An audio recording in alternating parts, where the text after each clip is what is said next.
প্রতিরোধকামী সংগঠনগুলোর বিষয়ে ইসরায়েলের সবচেয়ে বড় ভুল কি?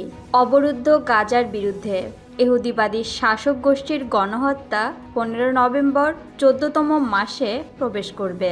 এদিকে 2023 সালের 8ই অক্টোবর লেবাননের বিরুদ্ধে যুদ্ধ শুরু হলেও লেবাননের বিরুদ্ধে ইহুদিবাদী ইসরায়েলের পূর্ণমাত্রার যুদ্ধের দ্বিতীয় মাসও পার হচ্ছে। এ সময়কালে ইহুদিবাদী শাসক গোষ্ঠী গাজা ও লেবাননের প্রতিরোধ যোদ্ধাদের ওপর অনেক মানবিক ও শারীরিক আঘাত এনেছে। ফিলিস্তিনি স্বাস্থ্য মন্ত্রণালয়ের তথ্য অনুযায়ী গাজায় শহীদের সংখ্যা 43,736 এবং আহতের সংখ্যা 1,03,370-এ পৌঁছেছে। এদিকে লেবাননের স্বাস্থ্য মন্ত্রণালয় জানিয়েছে যে 2023 সালের 8 অক্টোবর থেকে 3,365 জন শহীদ হয়েছে এবং 14,366 জন আহত হয়েছে। মানুষের হতাহতের পাশাপাশি ইহুদিবাদীরা প্রতিরোধের রাজনৈতিক, অর্থনৈতিক, সামরিক, লজিস্টিক এবং যোগাযোগ অবকাঠামোকে দুর্বল করার চেষ্টা করছে এবং বিপুল সংখ্যক হামাস ও হিজবুল্লাহ নেতাকে শহীদ করেছে। যখন ইহুদিবাদীদের অপরাধ অব্যাহত রয়েছে এবং তারা গাজা ও লেবাননে প্রতিরোধকামীদের নির্মূল করার চেষ্টা করছে বলে দাবি করছে, তখন আমেরিকান ম্যাগাজিন ফরেন অ্যাফেয়ার্স একটি নোটে লিখেছে যে ইউরোপ এবং আমেরিকার পূর্ণ সমর্থন নিয়ে ইহুদিবাদী শাসক গোষ্ঠীর সেনাবাহিনী বর্বরোচিত কঠোর হামলা চালিয়ে গাজার অধিকাংশ অবকাঠামো এবং বাড়িঘর ধ্বংস করেছে এবং লেবাননে বাড়িঘর ও গ্রাম ধ্বংস করে সেখানে একটি বাফার জোন তৈরি করেছে, কিন্তু প্রতিরোধের অক্ষকে পুরোপুরি ধ্বংস করতে সক্ষম হয়নি।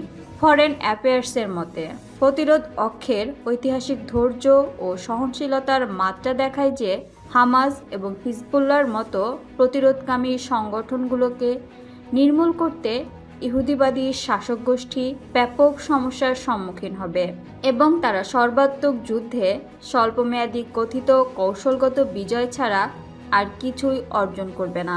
প্রতিরোধ অক্ষ তার শক্তি দিয়ে দৃঢ়ভাবে দাঁড়িয়ে থাকার পেছনে বেশ কয়েকটি কারণ রয়েছে। ফরেন অ্যাফেয়ার্স স্বীকার করেছেন যে সবচেয়ে গুরুত্বপূর্ণ কারণগুলির মধ্যে একটি হলো প্রতিরোধের অক্ষ এই অঞ্চলের সম্প্রদায়গুলোতে অত্যন্ত শক্তভাবে শিকড় গাড়তে সক্ষম হয়েছে এবং বহুবার তারা নমনীয়তা এবং সহনশীলতা দেখিয়েছে। এই আন্দোলনগুলো তাদের দেশের সমাজের রন্ধ্রে রন্ধ্রে এমনভাবে প্রবেশ করেছে যে তাদের ধ্বংস করা কার্যত অসম্ভব।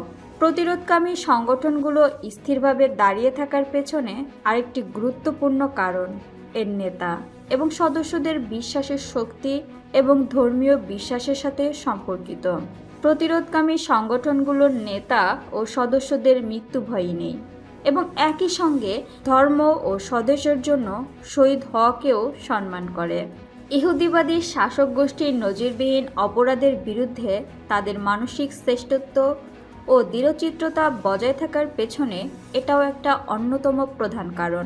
ইহুদিবাদী শাসক গোষ্ঠীর ভয়াবহ অপরাধযজ্ঞের বিরুদ্ধে প্রতিরোধ চালিয়ে যাওয়ার শক্তি অব্যাহত থাকার পেছনে আরেকটি কারণ হলো এই প্রতিরোধ সংগঠনগুলোর সহনশীল কমান্ডিং শ্রেণীবিন্যাস। গাজা ও লেবাননে হামাস এবং হিজবুল্লাহর বিশিষ্ট নেতাদের শাহাদত এই প্রতিরোধকামী সংগঠনগুলোর পতনের কারণ হয়নি, কারণ কমান্ডের শ্রেণীবিন্যাস এতটাই নমনীয় যে নতুন লোকেরা তাৎক্ষণিকভাবে শহীদ কমান্ডারদের স্থান পূরণ করতে স্বতঃস্ফূর্তভাবে এগিয়ে এসেছিল। এই সমস্ত কারণগুলোর উপস্থিতির ফলেই ইহুদিবাদী শাসক গোষ্ঠীর অপরাধযজ্ঞের বিরুদ্ধে প্রতিরোধকামী শক্তিগুলোর রুখে দাঁড়ানোর দৃঢ় মনোবল এবং ইচ্ছা কখনোই নিঃশেষ হবে না, বরং তা আরও প্রবল বেগে অব্যাহত থাকবে।